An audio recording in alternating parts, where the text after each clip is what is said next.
সম্মানিত সুধী, আসসালামু আলাইকুম। দীর্ঘ প্রায় 11 বছর পর আজকে আমার হাতে আমার দেশ পত্রিকাটি আপনারা দেখতে পাচ্ছেন। এই পত্রিকাটি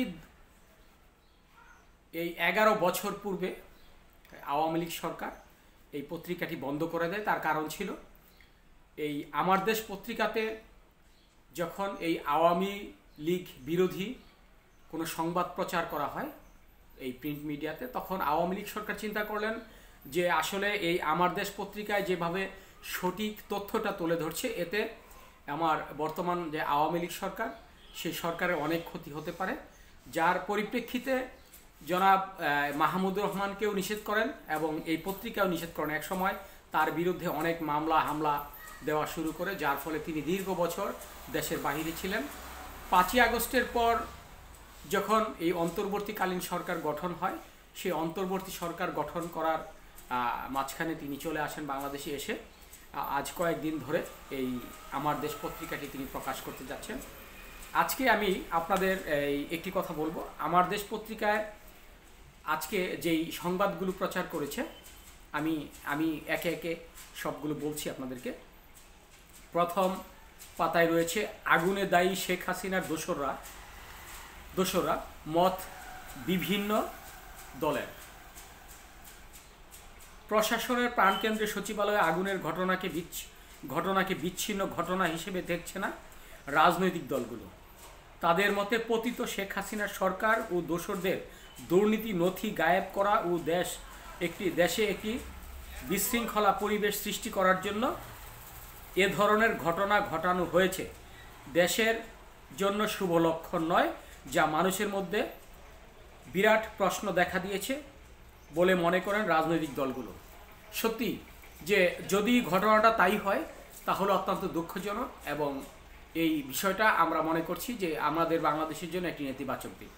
দ্বিতীয়টা আসছে টার্গেট ছাত্র উপদেষ্টাদের 2 মন্ত্রণালয়ে। কারণ আপনারা জানেন যে এই মাত্র এই যারা ছাত্র সমন্বয়ক ছিলেন তাদেরকে নিয়ে যে উপদেষ্টা কমিটি গঠন করা হয়, অর্থাৎ যাদের 2 জনকে উপদেষ্টা বানানো হয়, এই 2 জন উপদেষ্টার মন্ত্রণালয়ে শুধু আগুন লেগেছে, অন্য মন্ত্রণালয় কেন লাগলো না? একজনেরটা লাগতে পারতো, কিন্তু আসলে 2 জনের মন্ত্রণালয় কেন আগুন লাগানো হলো, এই বিষয়টি নিয়ে এখন এই জনগণের মধ্যে একটা বিভ্রান্তি রয়েছে এবং সৃষ্টি করা হয়েছে। এই সচিবালয়ে আগুনের ঘটনা বড় ধরনের নাশকতায় ইঙ্গিত। জুলাই বিপ্লবের পরাজিত শক্তি অস্থিরতা সৃষ্টি যে পায়তারা চালাচ্ছে আগুনের ঘটনা এর থেকে বিচ্ছিন্ন নয়। আরেকবার আসেন, আবার এখানে আরেকটি ঘটনা রয়েছে, আলোচনা রয়েছে আগুনের সন্দেহ নাশকতা। দমকল বাহিনীর 19 ইউনিট আগুন নেভায় 6 ঘন্টায়। 8 সদস্যর তদন্ত কমিটি গঠন। প্রধান উপদেষ্টার গুরুত্বপূর্ণ স্থাপনায় সেনাবাহিনীর সতর্কতা অবস্থায়।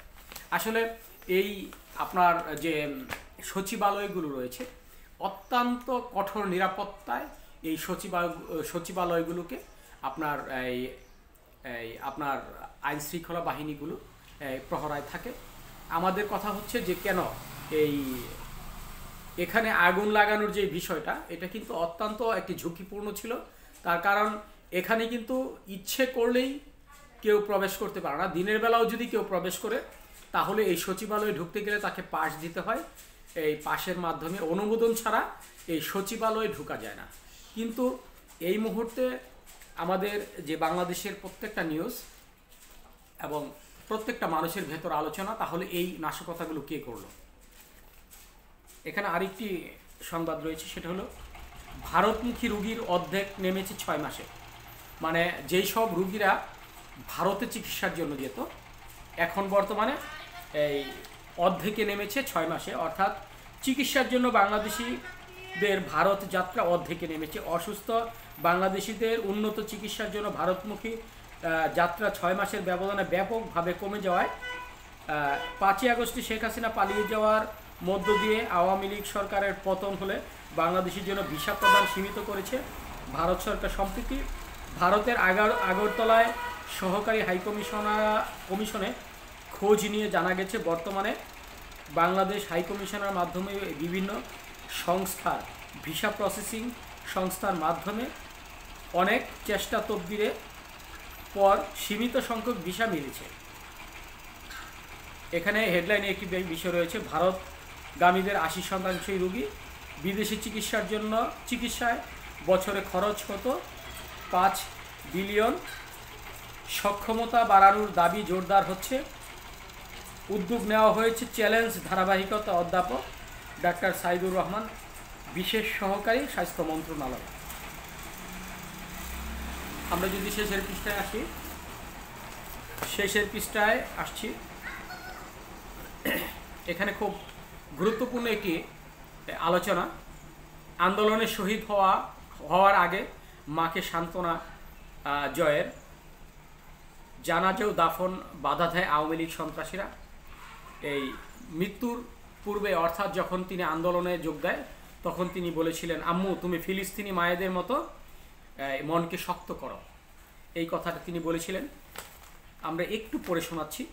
ফ্যাসিস্ট শেখ হাসিনার সরকারের বিরুদ্ধে ২৪ জুলাই আগস্ট গণ অভ্যুত্থানের হাজারো শহীদের একজন হলেন টঙ্গী সরকারি কলেজের ইংরেজি বিভাগের প্রথম বর্ষের শিক্ষার্থী রিদওয়ান শরীফ রিয়াদ জয়। তাদের বাড়ি টঙ্গীতেই। আন্দোলনে না যেতে একমাত্র ছেলেকে বারবার বারণ করেছিল মা রূপালী আক্তার বিউটি।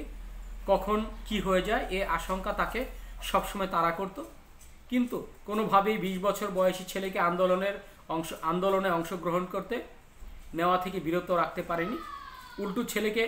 উল্টো ছেলে বলেছিল, আম্মু তুমি ফিলিস্তিনিদের মায়েদের মতো মনকে শক্ত করো, তোমার ছেলে তো একা না, হাজারো মায়ের সন্তান আছে আন্দোলনে।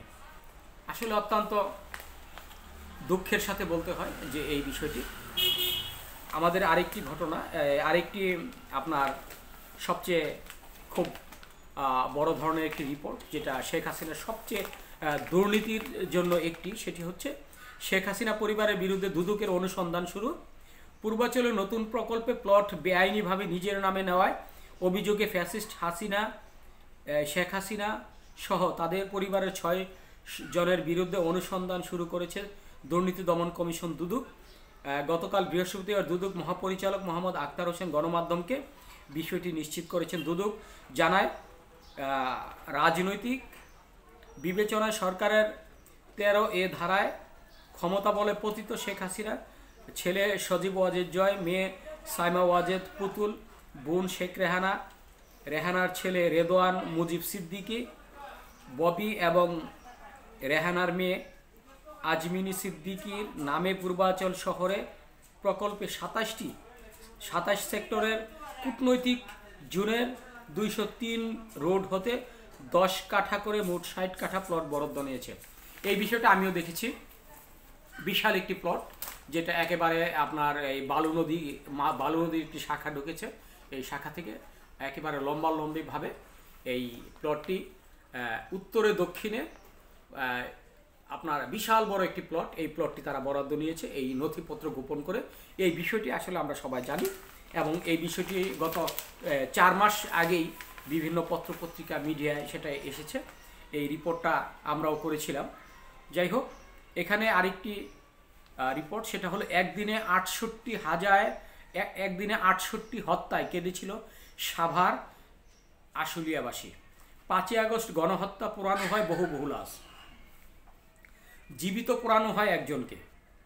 আন্তর্জাতিক অপরাধ ট্রাইব্যুনাল আইসিটি এর তদন্তে আশুলিয়া থানায় পুলিশের গাড়িতে ৬ বিক্ষোভকারীর লাশ পুড়িয়ে দেওয়ায় ঘটনায় আহত বিক্ষোভকারীদের জীবন্ত পুড়িয়ে দেওয়ার প্রমাণ পাওয়া গেছে। এই হলো এই আমাদের এই বর্তমান যে এই আমার দেশ পত্রিকার একটি আজকের নিউজ। সেটা হলো শুক্রবার ২৭ ডিসেম্বর ২০২৪, ১২ই পৌষ ১৪৩১ সালের। আমি বলবো যে আসলে এতটা সাহসিকতার সহিত বাংলাদেশের কোনো পত্রিকাগুলোই হয়তো আজকে প্রকাশিত হয়নি। এই আমার দেশ পত্রিকাই একমাত্র আছে, যেটা আমাদের অত্যন্ত শ্রদ্ধাভাজন সাংবাদিক, প্রকাশক এবং সম্পাদক এই মাহমুদুর রহমান। তো উনি দীর্ঘ বছর এই দেশের বাহিরে ছিলেন। তার বীরত্ব এবং সাহসিকতার পরিচয় আমরা ইতিমধ্যেই পেয়েছি। বাংলাদেশের সকল শ্রেণী পেশার মানুষ জানে যে এই মাহমুদুর রহমান এমন একজন ব্যক্তি যে বুলেটের সামনে দাঁড়িয়েও সত্য কথা বলতে তিনি দ্বিধাবোধ করেন না। তিনি এই আওয়ামী লীগের ফ্যাসিস্ট সরকারের বিরুদ্ধে তিনি বারবার এই পত্রিকার মাধ্যমে উপস্থাপন করতে চেয়েছেন, কিন্তু তাকে দীর্ঘ বছর দেশের বাহিরে থাকতে হয়। তার বিরুদ্ধে বেশ কয়েকটি মামলা ছিল। আলহামদুলিল্লাহ তিনি বাংলাদেশে এসেছেন। এখন আমাদের এই আমার দেশ পত্রিকা প্রকাশিত হবে নিয়মিত। যারা এই আমার দেশ পত্রিকাকে ভালোবাসেন সবাই আমার দেশ পত্রিকা পড়বেন। সকলকে শুভেচ্ছা এবং স্বাগত জানাচ্ছি। আমি অদ্রি আলাউদ্দিন। আসসালামু আলাইকুম। ভালো থাকবেন, সুস্থ থাকবেন এবং নিরাপদে থাকবেন।